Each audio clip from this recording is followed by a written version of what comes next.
రీతిలో మీరు నిరసనలు తెలుపుతున్నారు కాబట్టి 12న గాంధీ భవన్ ముట్టడి కార్యక్రమానికి పిలుపునివ్వడానికి ప్రధాన కారణం ఏంటి? ఇప్పటికైనా ప్రభుత్వం స్పందిస్తుంది అనుకుంటున్నారా? ఏం జరుగుతుంది అనుకుంటున్నారు? ముందుగా ఏఐటీకి ప్రత్యేక కృతజ్ఞతలు మేడం. ఎందుకంటే ఈ నిరుద్యోగ సమాజాన్ని నిరుద్యోగ సమస్యని బయటికి తీసుకొస్తున్నందుకు ఏఐటీకి వారి యాజమాన్యానికి ప్రత్యేక కృతజ్ఞతలు. అయితే ప్రధానంగా 12వ రోజు అది గాంధీ భవన్ ముట్టడి కాదు మేడం. ప్రతి నిరుద్యోగి తన సొంత దస్తూరితో ఒక అప్లికేషన్ రాసుకొని ఒక 10,000 మందిని తీసుకుపోయి 10,000 అప్లికేషన్ ఇస్తాం మేడం. అది ముట్టడి కాదు. మేము ముట్టడి చేయట్లేదు. మేము ఓన్లీ మా బాధని చెప్తాం అంతే. అక్కడ 10,000 మందితో వెళ్ళి గాంధీ భవన్కి వెళ్ళి చెప్తాం. ఇది కార్యక్రమం. అయితే ఎందుకు తీసుకోవాల్సి వచ్చిందంటే నిరుద్యోగ మహాగర్జన చేసినాం గత జూన్లో, కానీ పట్టించుకోలేదు. ఆ తర్వాత చలో సెక్రటరేట్ చేస్తే ఏం చేయని ఒక హామీ కూడా రాలేదు. ఓన్లీ నిర్బంధం మాత్రమే నిర్బంధించిండ్రు. ఆ తర్వాత చలో సూర్యాపేట చేసిన తర్వాత అరెస్టులు చేసిండ్రు. ఆ తర్వాత మొన్న కాంగ్రెస్ నాయకులను అడ్డుకున్నాం, లైబ్రరీకి వస్తే అడ్డుకున్నాం. సరే చర్చకు వస్తున్నారు, సాధారణంగా ఆహ్వానించినాం. వచ్చిన వ్యక్తిని కూడా చాలా మంచి మర్యాద ఇచ్చి పంపినాం. ఎక్కడ కూడా ఆయనను మళ్ళీ ఒక మాట అనకుండా పంపించినాం. ఏ రకంగా మాకు వస్తుందేమని ఆయన దయాకర్ గారు కూడా ఏం చెప్పినారు, 3 రోజుల్లో నేను సీఎం గారితో మాట్లాడి మీకు అపాయింట్మెంట్ ఇప్పిస్తున్నాడు, 12 రోజులు అయిపోతుంది, ఇప్పటివరకు కూడా రాలేదు అంటే ఇవన్నీ చేసి విసిగి వేశారు. అంటే కాంగ్రెస్ నాయకులకు తెలుస్తలేదా? అందుకే కాంగ్రెస్ నాయకులకు తెలుస్తుందో లేదని చెప్పేసి మా వినతి పత్రాలను ఇవ్వడానికి మాత్రమే మేము 12వ తారీఖు గాంధీ భవన్కు పిలిపించినాం. గాంధీ భవన్ ముట్టడి కాదు అది. గాంధీ భవన్ కు సామూహికంగా నిరుద్యోగులందరూ కలిసి ఎవరు సొంత పేపర్ మీద వాళ్ళు రాసుకొని అయ్యా మా ప్రాబ్లమ్స్ ఇవన్నీ చెప్పుకోవడానికి మాత్రమే గాంధీ భవన్కి వెళ్తున్నాం. ఇది గాంధీ భవన్ కూడా మీరు సెక్రటేరియట్కి వెళ్ళాలి అనుకున్నారు, ఇవన్నీ కూడా చేశారు. కానీ ముందుగానే పోలీసులు మిమ్మల్ని ఎక్కడికక్కడ అరెస్టులు చేశారు, ఇవన్నీ కూడా జరిగాయి కదా. నేనేమనుకుంటున్నా అంటే ఇది ఇందిరమ్మ రాజ్యం మేడం. అరెస్ట్ చేయాలనుకుంటున్నా, వినతి పత్రం మీదకి పోతే అరెస్ట్ చేయాలనుకుంటున్నా. ఒకవేళ అరెస్ట్ చేస్తే దాని పరిణామాలు ఇంకా డిఫరెంట్ గా ఉంటాయి. అరెస్ట్ చేయాలని అనుకుంటున్నా. ఎందుకోసం అంటే వినతి పత్రాలు చేయడానికి వెళ్తే అరెస్ట్ చేయరు ఎవరు. నేనైతే అది అనుకుంటున్నా. ఇందిరమ్మ రాజ్యంలో అరెస్టులు ఎందుకు ఎత్తి, రాజహింస ఎందుకు ఎత్తది? ఒకప్పుడు రాజహింస జరిగింది. ఎప్పుడు జరిగింది? జియో 29 మీద కొట్లనే రాజహింస జరిగింది. ఆ తర్వాత గ్రూప్ 2 పోస్ట్పోన్ చేయమన్న రాజహింస జరిగింది. దారుణంగా అశోక్ నాథ్ చరిత్రలో ఎప్పుడు లేనటువంటి విధంగా ఉరికిచ్చి అమ్మాయిలను కొట్టినటువంటి పరిస్థితి కనబడింది. ఇంత జరిగినా కూడా మేము ఎప్పుడు గాంధీ భవన్కి వెళ్ళలేదు. గాంధీ భవన్కి వెళ్ళాలని కూడా అనుకోలేదు. ఇప్పటి వరకు కూడా రెస్పాన్స్ లేదు. ఇన్ని కార్యక్రమాలు చేస్తే రెస్పాన్స్ లేదు. ఎందుకు చేస్తున్నాం కార్యక్రమాలు అంటే 1 yearలో 2 లక్షల ఉద్యోగాలు ఇస్తామన్నారు. సంవత్సరం లోపు 2 లక్షల ఉద్యోగాలు ఇస్తామని సాక్షాత్తు మేనిఫెస్టోలో పెట్టిండ్రు. మేనిఫెస్టో కూడా ఉంది, మీకు చూపించమంటే చూపిస్తాం. మేనిఫెస్టోలో పెట్టిండ్రు. కానీ ఈ రోజు వరకు కూడా మాకు 2 లక్షల ఉద్యోగాలు ఇవ్వలేదు. వీళ్ళన్నట్టు సరే 9,600 పైచీలకు ఉద్యోగాలు మాత్రమే వీళ్ళు నోటిఫికేషన్ చేసిండ్రు. కానీ వీళ్ళన్నట్టు 60,000 క్లెయిమ్ చేసుకున్నా కూడా 1,40,000 ఉద్యోగాలు మాకు బాకీ ఉన్నారు. మా బాకీ ఎప్పుడు తీరుస్తారు? సంవత్సరం అయిపోయింది. మా త్యాగాల మీద కదా మీ గవర్నమెంట్ వచ్చింది. మా త్యాగాల పునాదుల మీద కదా మీ గవర్నమెంట్ వచ్చింది. ఇంటింటికి వెళ్ళి కాలు మొక్కినాం. ఒక చెల్లి కాలు మొక్కినాం, ఒక అక్క కాలు మొక్కినాం, ఒక అవ్వ కాలు మొక్కినాం, ఒక ఇంకో తాత కాలు మొక్కి మీకు వేయించినాం ఓట్లు. మా త్యాగాల మీద మీరు వచ్చి ఈ రోజు వచ్చి మమ్మల్ని పట్టించుకోలేదు. నెంబర్ 1. నెంబర్ 2 ఏంటంటే మనం ఒకసారి ఆలోచన చేయాల్సింది ఏంటంటే మీరు అంటే ముఖ్యమంత్రి గారు ఆ రోజు లైబ్రరీకి వచ్చిండ్రు. ఇదే చిక్కడపల్లి సిటీ సెంట్రల్ లైబ్రరీకి వచ్చిండ్రు. కానీ ఏమైంది? ఈ రోజు వచ్చి ఒక 1 hour మాతో స్పెండ్ చేసిపోతే ఏమవుతుంది? కానీ ఎక్కడ కూడా కాంగ్రెస్ నాయకులు కానీ, ముఖ్యమంత్రి కానీ, మంత్రులు కానీ ఎవరు కూడా మమ్మల్ని పట్టించుకోలేనటువంటి పాపన పోయింది. కాబట్టి దీనికి అందరికీ నిరసనగానే ఈ రోజు గాంధీ భవన్ కు వినతి పత్రం వేయడానికి పిలిపించింది మేడం. కానీ రవి గారు మీరు అన్నారు అంటే కాంగ్రెస్ పార్టీ నాయకులు ఎవరు మాట్లాడలేదు, స్పందించట్లేదు అని. కానీ అద్దంకి దయాకర్ గారు మీ దగ్గరకు వచ్చారు, మాట్లాడారు, సమస్య పరిష్కారం అవుతుంది అనుకున్నారు. మీరు అన్నట్టుగా ఆయన కూడా ఒక 2-3 రోజుల్లో సీఎం గారితో మాట్లాడి చెప్తున్నారు. కానీ ఎందుకు రెస్పాన్స్ లేదు? నేను కూడా పర్సనల్ గా అన్నకు మెసేజ్ చేశాను. అన్న ఉద్యమకారుడు, మాకు చాలా గౌరవం ఉంటుంది అన్న మీద. నేను మెసేజ్ చేశాను. దాదాపు ఒక 10 మెసేజ్లు చేసిన. నేను ఎవ్రీడే మెసేజ్ చేసిన. అన్న అపాయింట్మెంట్ ఎప్పుడు మీరు 3 రోజులు అన్నారు, 5 రోజులు చేసినాం, 6వ రోజు చేసినాం. నిన్న కూడా చేసిన నేను మెసేజ్. రిప్లై లేదు. ఫోన్ చేసినా కూడా రిప్లై లేదు. సరే మాకు తెలుసు అక్కడ ఉంటే రిప్లై రాదని కూడా మాకు తెలుసు. కానీ మా యొక్క విధానం ఏంది? ఎవరు వచ్చినా కూడా అంత మర్యాద దొరకకపోతుండే. ఓన్లీ అద్దంకి దయాకర్ గారు వచ్చారు కాబట్టి ఆయన మీద నమ్మకంతో ఆయన మీద మాకు కల్పిస్తాడని ఈ రోజు వరకు వెయిట్ చేసినాం. అక్కడ కూడా అది కూడా ఫెయిల్యూర్ అయిందనేది మాకు అర్థమయ్యే ఈ రోజు మేము ఈ కార్యక్రమం తీసుకోవాల్సి వచ్చింది. రైట్. సో వెంకటేష్ గారు, రవి గారు చెప్తున్నారు ఇందిరమ్మ రాజ్యంలో అరెస్టులు చేయరు అనే నమ్మకంతోనే ఉన్నాము అని చెప్తున్నారు. కానీ ఇదే ఇందిరమ్మ రాజ్యంలో కదా మొన్న మీరు చలో సెక్రటేరియట్కి వెళ్ళినప్పుడు ఆల్రెడీ కొంతమందిని అరెస్ట్ చేశారు. అండ్ యూనివర్సిటీలు కూడా, ఉస్మానియా యూనివర్సిటీలు కూడా ఎటువంటి రాజకీయ సమావేశాలు, సభలు పెట్టొద్దని చెప్పి సర్కులర్ జారీ చేశారు. మొన్న చిక్కడపల్లి లైబ్రరీలో కూడా ఎటువంటి మీడియాకి కానీ వాళ్ళతో ఎవరితోనూ మాట్లాడొద్దు అని చెప్పి అక్కడ ఒక సర్క్యులర్ జారీ చేశారు. కాబట్టి ఇక మీదట కూడా ఏం జరుగుతుంది అనుకుంటున్నారు? సరే, అవన్నీ పక్కన పెడితే అసలు మీకు కావాల్సిన డిమాండ్ నోటిఫికేషన్లు ఏవైతే ఉన్నాయో వాటి గురించి ప్రభుత్వం మాట్లాడుతుంది అనుకుంటున్నారా, స్పందిస్తుంది అనుకుంటున్నారా?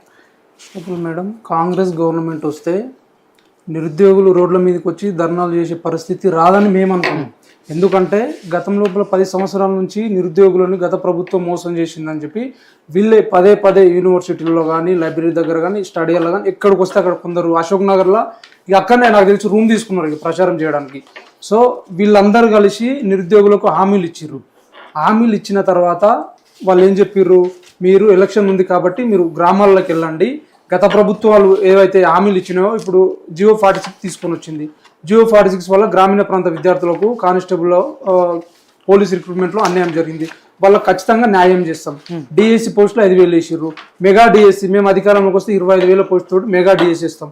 గ్రూప్ 2, గ్రూప్ 3 పోస్టులు పెంచుతాం డెఫినెట్గా. సో జాబ్ క్యాలెండర్ ఇస్తాం. రాహుల్ గాంధీ గారు కూడా ఢిల్లీ నుంచి చిక్కడపల్లి లైబ్రరీ దగ్గరికి వచ్చి స్పష్టంగా చెప్పిండు, ఏడాది లోపల 2 లక్షల ఉద్యోగాలు ఇస్తాం, యూపీఎస్సీ తరాలు టీజీపీఎస్సీ క్యాలెండర్ రూపొందిస్తామని చెప్పిండు. ప్రియాంక గాంధీ గారు చెప్పిండు. రేవంత్ రెడ్డి గారు చాలా సభలలో హామీలు ఇచ్చారు. ఇవన్నీ హామీలు నెరవేర్చండి అని చెప్పి మేము నిరుద్యోగులం అడుగుతుంటే ఈరోజు నిరుద్యోగుల మీద కేసులు పెడుతున్నారు. ఎక్కడంటే అక్కడ యూనివర్సిటీలో తీసుకున్న చిక్కడపల్లి లైబ్రరీ దగ్గర తీసుకున్న సర్క్యులర్ జారీ చేశారు. ఎక్కడ ధర్నాలు కానీ నినాదాలు కానీ ఏది చేయొద్దు అని చెప్పి. మరి ఈ సర్క్యులర్ మీకెందుకు వర్తించలేదు? మరి మొన్నటి వరకు కదా మమ్మల్ని అందరినీ ఎలక్షన్ల మూమెంట్లో వాడుకొని వదిలేసి మీకెందుకు అప్పుడు వర్తించలేదు, ఇప్పుడు ఎందుకు మీరు సర్క్యులర్ పెట్టిన అనేది ఫస్ట్ చెప్పాలి. చాలా మంది మొన్న అద్దంకి దయాకర్ గారు బోనాల పండుగ కోసం లైబ్రరీ దగ్గరకు వచ్చిండు. లైబ్రరీ దగ్గర కోసం మేము వినతి పత్రం ఇవ్వడానికి పోయినాం. వినతి పత్రం ఇవ్వడానికి పోతే, ఎందుకంటే అద్దంకి దయాకర్ ఇప్పటికి మేము ఒక ఉద్యమకారునిగానే చూస్తామండి, కాంగ్రెస్ పార్టీలో ఖచ్చితంగా చూస్తాం మేము. సో అద్దంకి దయాకర్ అన్న, ఇంత ఇష్యూ జరుగుతుంది కదా రాష్ట్రంలో కానీ దేశంలో కానీ, ఏ సమస్య ఉన్నా కూడా స్పందించే వ్యక్తివి. మరి కాంగ్రెస్ గవర్నమెంట్ జియో 29 తీసుకొచ్చి, జియో 29 ఎందుకు తీసుకొచ్చినావు? ఎస్సీ ఎస్టీ బీసీ విద్యార్థులు మైనారిటీ విద్యార్థులకు అన్యాయం జరుగుతుంది, నువ్వు ఎందుకు ప్రశ్నిస్తలేవు? 20 నెలల నుంచి నీకు తెలియదా? మరి దేశంలో ఏ సంఘటన జరిగినా కూడా నీకు స్పందించే వ్యక్తివి, ఈ సంఘటన నీకు తెలియదా? మళ్ళీ పోలీసు వాళ్ళు కొడుతుంటే యూట్యూబ్లో కానీ చాలా, రాహుల్ గాంధీ కూడా మేము చాలా ట్విట్లు చేసినాం, 1000 మంది మీద ట్విట్లు చేసినాం. ఇంత ఇష్యూ జరుగుతుంది, నువ్వు ఎందుకు స్పందిస్తలేవు అని అద్దంకి దయాకర్ని అడిగితే యూట్యూబ్లలో కొన్ని తమ్ముళ్ళు పెట్టారు, అడ్డుకున్నారు అని చెప్పి. సో అద్దంకి దయాకర్ నేను అనుకుంటున్నా అది అద్దంకి దయాకర్ మరి దానికోసం అడ్డుకున్నారని ఇచ్చారు కాబట్టి ఖచ్చితంగా పోవాల్సిందే, లేకపోతే అంటే ఇదైతే అని చెప్పి లైబ్రరీ దగ్గరికి అది వచ్చిండు.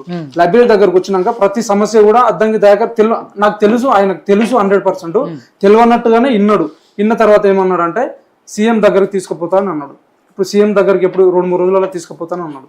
మరి 2-3 రోజులు ఇప్పుడు స్థానిక సంస్థ ఎలక్షన్ వస్తే పరిస్థితి ఏంది అంటే, ఎలక్షన్ కోసం వచ్చినావా నువ్వు? ఏ ఉద్దేశంతో వచ్చినావు? ఎలక్షన్ కోసం వచ్చినట్టు మాకు అనిపిస్తుంది. సో దేనికి వచ్చినాను కూడా ఇప్పటికైనా సీఎం దగ్గర దొరకపోయి మా సమస్యను పరిష్కరిస్తారని మేము అనుకుంటున్నాం. ఇంకోటి ఏంటంటే మేడం, రేవంత్ రెడ్డి గారు పదే అబద్ధాలు. ఎట్లా అంటే భారతదేశంలో ఉద్యోగాలు ఎక్కువైపోయి విద్యార్థులు ధర్నా చేస్తున్నారని చెప్పి నిరుద్యోగుల మనోభావాలు తీసే విధంగా మీరు ఆల్రెడీ ఇచ్చిన హామీలు నెరవేర్చలేదు, పైగా నిరుద్యోగులను అవమానించే విధంగా మాట్లాడారు. భారతదేశంలో ఉన్నారు మేడం, వీడియో కూడా ఉంది. భారతదేశంలో ఉద్యోగాలు ఎక్కువైపోయి బీజేపీ కూడా చెప్పింది కదా 2 కోట్ల ఉద్యోగాలు ఇస్తాం సంవత్సరానికి. 2 కోట్ల ఉద్యోగాలు అవి కూడా ఎక్కడ లేవు. బీజేపీ వర్సెస్ కాంగ్రెస్, బీజేపీ చెప్పింది, కాంగ్రెస్ కూడా అదే. ఇప్పుడు కాంగ్రెస్ పార్టీకి మేము ప్రత్యక్షంగా కాంగ్రెస్ పార్టీని గెలిపించడానికి మేము చాలా కృషి చేసినాం. గ్రామాలకి మా బుక్కులన్నీ పక్కకు పెట్టి మా ప్రయత్నం ఏదో మేము చేసినాం మేడం. మరి మీరు ఇచ్చినటువంటి హామీలు నెరవేర్చలేదు. హామీలు ఒక్కటే మేడం, రాహుల్ గాంధీ రేవంత్ రెడ్డి గారు ఢిల్లీకి 50 సార్లు పోయింది. సెక్రటేరియట్ ఎంత దూరం? అది సెక్రటేరియట్ నుంచి లైబ్రరీ ఎంత దూరం మేడం? అశోక్ నగర్, ఉస్మాన్ ఎంత దూరం? 2-3 కిలోమీటర్లు ఉంటుంది. మరి నువ్వు 2023 డిసెంబర్ 9 తారీఖున పదవి ప్రమాణ స్వీకారం చేసినప్పుడు క్లియర్ కట్ గా రేవంత్ రెడ్డి గారు ఒక మాట అన్నారు, నిరుద్యోగుల వల్ల నేను సీఎం సీట్ మీద కూర్చున్నాను. నిజంగా నీకు నిరుద్యోగుల మీద ప్రేమ ఉంటే మరి 2 కిలోమీటర్లు కదా అశోక్ నగర్ దగ్గరికి, అక్కడనే కదా నిరుద్యోగులు ఉండేది. మరి ఎందుకు నువ్వు 2 నిమిషాలు కేటాయించి అశోక్ నగర్ రాలేకపోతున్నావు? నువ్వు 50 సార్లు పోయిన వ్యక్తి 2 నిమిషాలు నిరుద్యోగుల కోసం ఎందుకు మమ్మల్ని కలవలేకపోతున్నావు? ఒకటి. రెండోది ఏంటంటే మేడం, ఇప్పుడు చాలా మంది అంటే బల్మూరు వెంకటన్న కానీ, రియాజ్ సార్ కానీ, వీళ్ళందరూ కూడా అసలు ఎలక్షన్ కన్నా ముందు లైబ్రరీ చుట్టే తిరిగేది. 20 నెలల నుంచి ఒక్కరు కూడా కనిపిస్తలేదు మేడం. ఎంత బాధ అనిపిస్తుంది. ఇప్పుడు వాళ్ళు గెలిచిన తర్వాత మేము భుజాల మీద ఎత్తుకుపోయినాం మేడం, యూట్యూబ్లో వీడియోలు ఉంటాయి. అంత సంతోషపడ్డాం మేము. అరే ఖచ్చితంగా వీళ్ళు ఇచ్చారు కదా, వీళ్ళు ఇచ్చిన 2 లక్షల ఉద్యోగాల్లో కనీసం 1,00,000 ఉద్యోగాలను వేస్తారేమో అని చెప్పి మేము ఎక్స్పెక్ట్ చేసినాం. ఇప్పుడు 1,00,000 ఉద్యోగాలు పోయినాయి, అసలు వాళ్ళు ఇచ్చిన ఉద్యోగాలన్నీ మేము ఇచ్చినామని చెప్పి వీళ్ళు చెప్తారు. సరే 60,000 ఇచ్చినా కూడా మిగిలిన 1,00,000 ఉద్యోగాలు 1,40,000 గురించి అన్న మాట్లాడాలి కదా, దాని గురించి కూడా మాట్లాడట్లేదు. సో మొత్తానికి కాంగ్రెస్ గవర్నమెంట్ నిరుద్యోగులను వాడుకొని మోసం చేసింది, మా జీవితాలతోటి ఆటలు ఆడుకున్నది 100% ఇది. ఎందుకంటే నాకే బాధ అనిపిస్తుంది. ఇప్పుడు వాళ్ళు చిక్కడపల్లి సెంట్రల్ లైబ్రరీ దగ్గరికి వీళ్ళందరూ కానీ లైబ్రరీ దగ్గరకు వచ్చి 3 నెలల వరకు ఎలక్షన్ 3 నెలలు ఉన్నాయి కాబట్టి 3 నెలలు బుక్కులన్నీ పక్కకు పెట్టి ఊళ్ళోకి వెళ్ళండి, కాంగ్రెస్ పార్టీ గెలిపిస్తే మీకు ఉద్యోగాలు వస్తాయని. ఆ రోజు నేను బుక్కులు, మేమందరం చాలా మంది ఉన్నాం, బుక్కులు పెట్టి ఊళ్ళలో పోకుండా ఇక్కడ నుండి ప్రిపరేషన్ అంటే మేము జాబ్ కొట్టుకునేటోళ్ళం. ఆ రోజు మేము ఊళ్ళలోకి వెళ్ళి కాంగ్రెస్ ప్రచారం చేసినందుకు ఈ రోజు 5 మార్క్స్ తోటి 6 మార్క్స్ తోటి గ్రూప్ 2 5 మార్క్స్ తోటి మిస్ అయింది. నాకు ఇప్పుడు బాగా అనిపిస్తుంది, అనవసరంగా వీళ్ళ మాటలు నేను ఊళ్ళలోకి పోయి ఏదో చేసిన. ఇప్పుడు అర్థమైతే ఇప్పుడు రియా సార్ అంత హామీలు ఇచ్చాడు మేడం. ఆకునూరు మురుగన్ సార్ అయితే మేడం నా కాంటాక్ట్ నేను డైలీ స్టేటస్ పెట్టేది, ఆకునూరు మురుగన్ కాంగ్రెస్ పార్టీకి ఓటేయండి, కాంగ్రెస్ పార్టీకి ఓటేయండి. ఒక్క నాడాన కనిపిస్తున్నా మేడం, అస్సలు రెస్పాండ్ లేదు ఆకునూరు మురుగన్ సారు. మరి యూట్యూబ్లో వీడియోలు తప్ప సారు కనిపిస్తాను లేడు. సో నేనేమంటున్నా అంటే చిన్న చిన్న విషయాల కాడ ఇప్పుడు గోదావరి బనకచల ప్రాజెక్ట్ ఉంది, ప్రతి ఒక్కరు స్పందిస్తున్నారు. నిరుద్యోగులు చచ్చిపోతున్నారు మేడం, నిరుద్యోగులకు హామీలు ఇచ్చారు, మేము మోసపోయినాం, దీని మీద ఎందుకు స్పందిస్తలేరు? మావోయిస్టుల దాడి అయితే చాలా మంది మేధావులు ఎక్కడెక్కడ అమెరికా నుంచి కూడా స్పందించారు మేడం. మరి నిరుద్యోగులు రోడ్ల ఉరిపోసుకొని చచ్చిపోతున్నారు, పేపర్ స్టేట్మెంట్లు వస్తున్నాయి, మరి ఎందుకు నిరుద్యోగుల సమస్య మీద మీరు స్పందిస్తలేరు? ప్రతిపక్ష పార్టీలు కానీ వాళ్ళు జస్ట్ మాట్లాడడం కాదు, నిరుద్యోగుల కోసం నిరాహార దీక్షలు చేయండి, ఆమరణ దీక్షలు చేయండి మేము అడుగుతున్నాం. సో నిరుద్యోగులకు గత ప్రభుత్వం అన్యాయం చేసింది, గత ప్రభుత్వాన్ని మించి ఈ ప్రభుత్వం కూడా అన్యాయం చేస్తుందని మేము భావిస్తున్నాం. సో కరెక్టే రాజు గారు.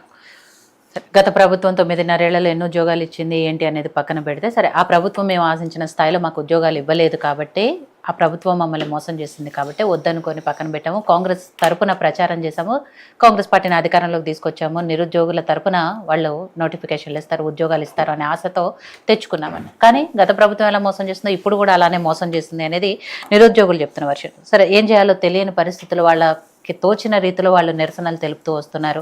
మొన్న జాబ్ క్యాలెండర్కి సంబంధించి పాపం ఏదో ప్రథమ వర్ధంతి చేశారు, ఆ తర్వాత వాళ్ళు ఏదో అస్థికలు కలిపే కార్యక్రమం, ఇలా ఏదో చేసుకుంటూ వస్తున్నారు. అయినా కూడా అంతకుముందు ఎప్పుడైతే చిక్కడపల్లిలో మాట్లాడిన లైబ్రరీ దగ్గర మాట్లాడిన నాయకులు, కాంగ్రెస్ నాయకులు, అప్పుడు ప్రతిపక్షంలో ఉండి మాట్లాడిన వాళ్ళు ఎవ్వరూ కూడా ఇప్పుడు అధికారంలో ఉన్న తర్వాత ఒక్కళ్ళు కూడా వాళ్ళ తరపున మాట్లాడట్లేదు, కనీసం వాళ్ళ సమస్యలు వింటానికి కూడా రావట్లేదు అని చెప్తున్నారు.